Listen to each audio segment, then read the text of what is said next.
had to learn that song, so I figured I'd start the video out with it. So hey, Nettie the Stands here.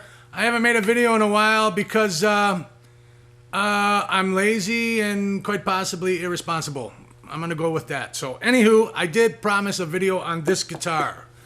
This is a guitar that I am really digging. I'm very glad I got it. I'm very glad I had the work done to it that I had done to it, and I'm happy to be an Explorer guy again. The history of me and the Explorer guitar. Back when I was first starting out, I'm going to try and make this long story kind of condensed as much as I can, but if you don't like the sound of my voice, maybe don't watch my videos. So there. Starting out, the very first guitar I ever got was in 1979. I was 11 years old. It was a Memphis.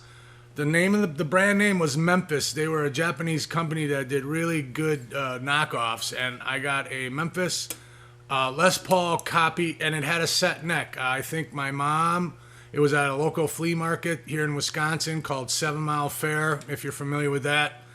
And I was able to coax that one out of my mom for $95, Memphis Les Paul copy. Fast forwarding, I traded that in at a local music store for I just thought it looked cool. It was a company called Antares, Antares.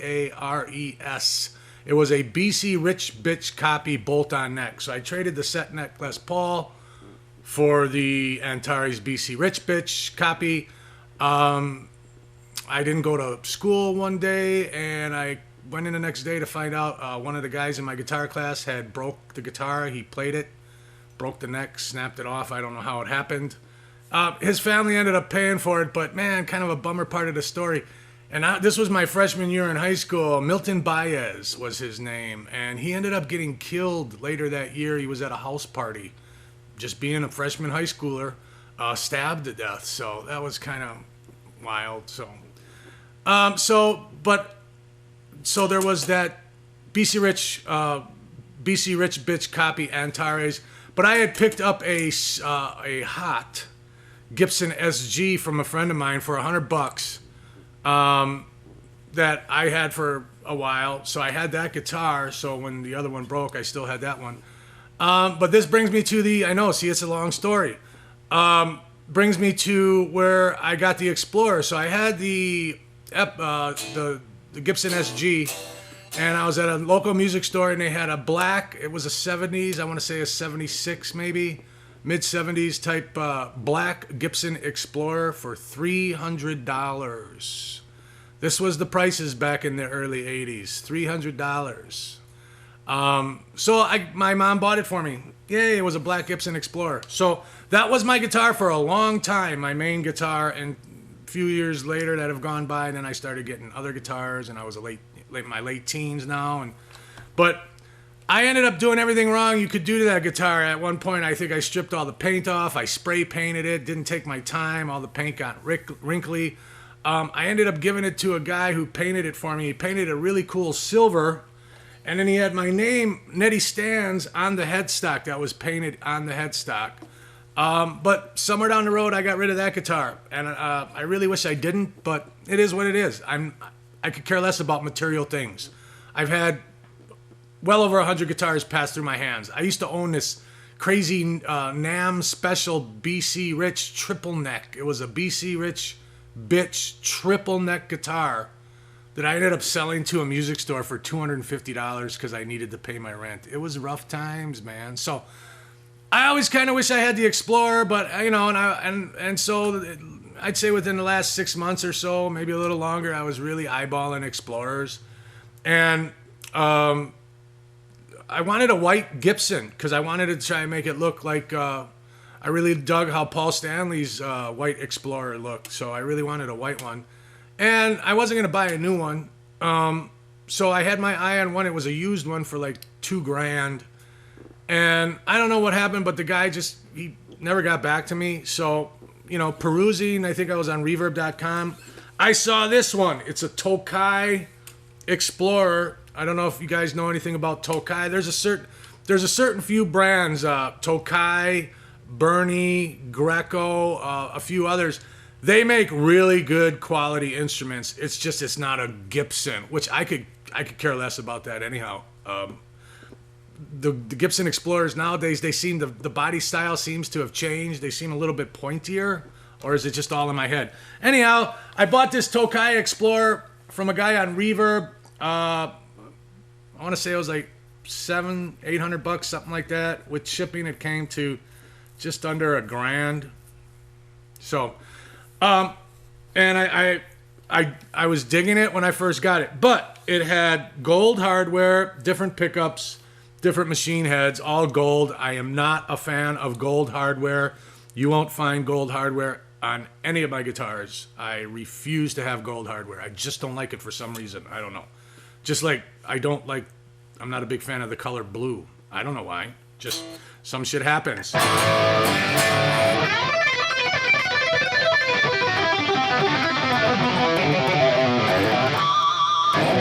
So I got the guitar, and the very first thing I did to it was I had swapped out the hardware. It had it had a regular bridge and a tailpiece, and I swapped out all the gold hardware for these. These are locking tuners. These machine heads by Clusion, whatever. So I got the locking machine heads. I got all silver hardware, and then I swapped out the pickups because they had, I don't know what pickups were in it, but I didn't like the way they sounded. So I went with a DiMarzio Super Distortion and a DiMarzio Super 2 in the neck. So then all of my guitars have been refretted with the tiniest stainless steel frets that the company Warmoth has to offer, because I bought one of their necks for one of my Strats, and I got them with the real tiny frets. I wanted to see what they were like. I fell in love with those frets immediately, and I've had all of my guitars refretted with those frets. All of my Ibanez RGs refretted with those frets. My Gibson Les Paul refretted. My custom Sully V refretted. This guitar, I took it in and I had it refretted with those tiny frets. Now, it still had the finish on the back, but I had it refretted, still playing good, liked the way it sounded.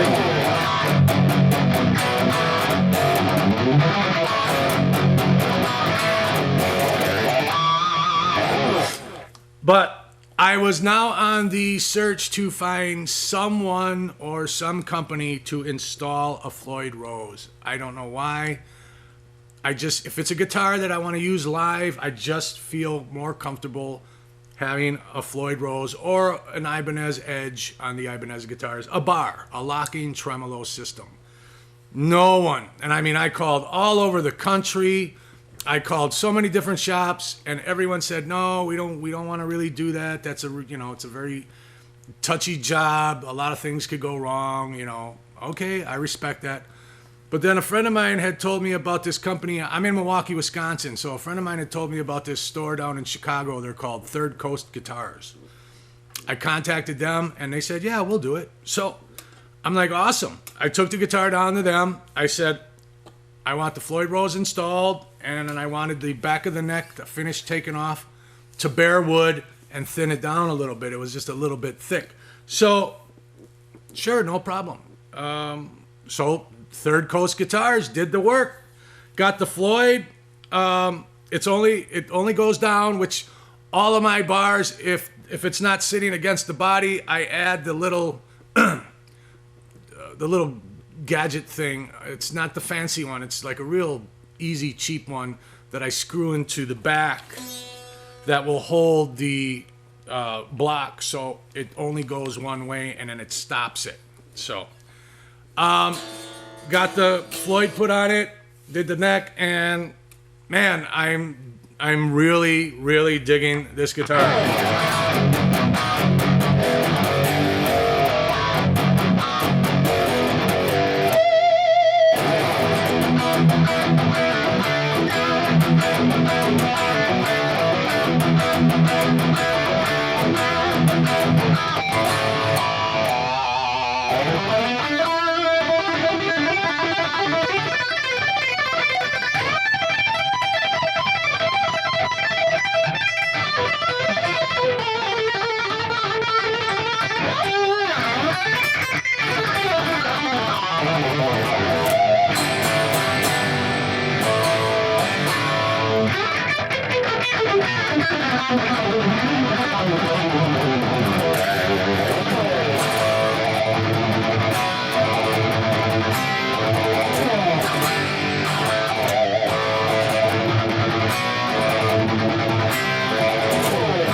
So yeah, there's the video that I wanted to do for my Tokai Explorer. I don't know. I've tried to look up the serial number. I don't know if this was made in China or Japan or wherever they're made. I'm not sure. So this is my my Tokai, and now I've made a video about it. So the next video I do, I'm gonna put a picture in this video just so you see what I'm talking about. This picture that you're seeing right now is of the show I did this past Saturday. This is my new live guitar rig when I use the big rig for bigger shows. The next video I do, I mean, this one's already turning out to be pretty long and it's a lot of talking, but the next video I do is going to be about that guitar rig and what's going on, because I've posted pictures on Facebook and everyone's like, well, what is all this going on? Why do you got a fractal in your rack? And then you got the FM9 and blah, blah, blah. And why do you need all that and all that? So the next video I do is going to be on that guitar rig, and it's going to be a long video. It's going to be extremely detailed and informative because, to be honest with you, I don't see myself, I haven't, since I got those modified Marshalls, I haven't even looked at other amps. And normally I'm always kind of browsing, oh, what's out there?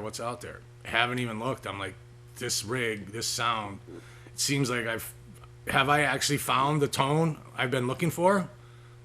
I don't want to go on record and say I have, but I might have. So the next video will be of me and that guitar rig, but let me know what you think of the Tokai Explorer. I will put this guitar up against any Gibson any day of the week. I mean, it's a guitar. It's wood. It's parts. This craftsmanship is, to me, just as good as any Gibson I've ever played. So it plays great. Low action, tiny frets. Got my Floyd. I couldn't be happier.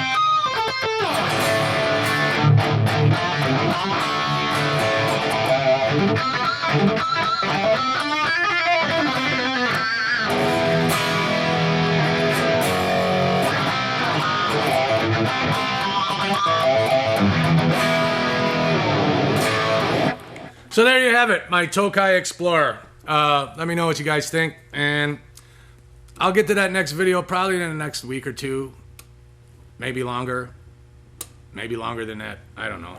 Late.